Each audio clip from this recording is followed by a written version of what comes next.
Hello and welcome back to the continuation of this course. This is a follow-up lecture on the AD setup that we done in a previous video. So we are going to verify in this video how the OUs sync across to Azure AD Online. And we do realize that we have this OUs, and at least in the sales and marketing OU we have John Fergal and we have Tracy Milan. So at least we should be able to find these users in our my tenant. So if I go to my tenant and I'm just going to reload this page, which is my Azure Active Directory, and we are in all users. So when I go to all users, what we're looking for is John Fergal. Okay, so I see Tracy and I see John Fergal. So you can see the company name expressed here, and the on-premises status is yes, and Tracy Milan is also yes. So I have these two users as well, and there are no groups in those OUs. So we have verified a sync between our Active Directory and our Azure AD. Let's see what other things can we double check. So this is my tenant, and I have validated certain domains that I own to my tenant. So when I go to domain names, I have these domain names. I have these personal domain names. So if I create an account in Active Directory and I want the account to have a proper email address, I can, since it's a cloud service, I can go to users and say, for instance, was John Fergal. Just double check this again to see if your man is in. Still hasn't come through yet, but John Fergal. If I go to John Fergal's account, he has been given, the username has been copied, which is a UPN from Active Directory, but he has been given a default domain, which is because it's now a cloud service. A cloud service hasn't been applied to an account. I can edit Jake's properties, and I can manage this user principal name to one of the domains that I own and I have configured. So I can give it john.fergal@azure.com, and I can save this. So now this is his GPN, and the password that I had set for John from Active Directory should still stick. So now that I have John in my tenant, I can go to my Office 365 Admin Center, go to users, and I would give John, I'll give John Fergal. At the moment he's unlicensed. You can see he doesn't have any license.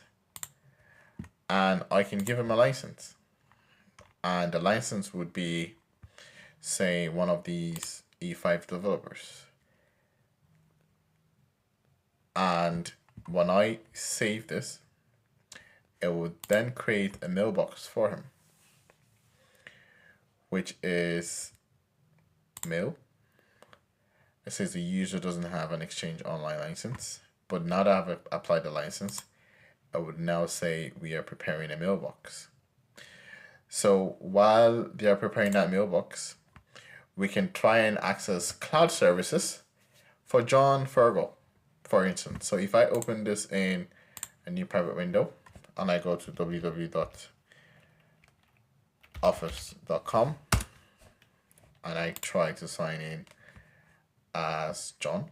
So we'll try to sign in as John. So John.Fergal at extracthere.com.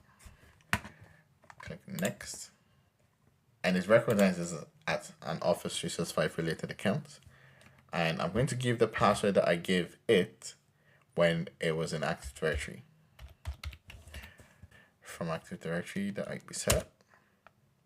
Yeah,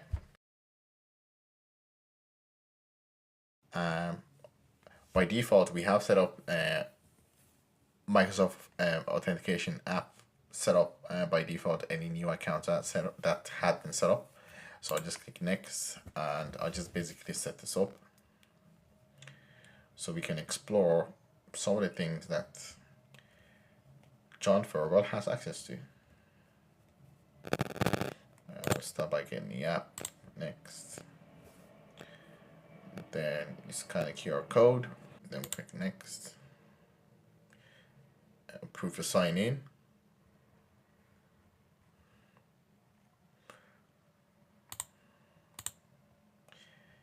Okay.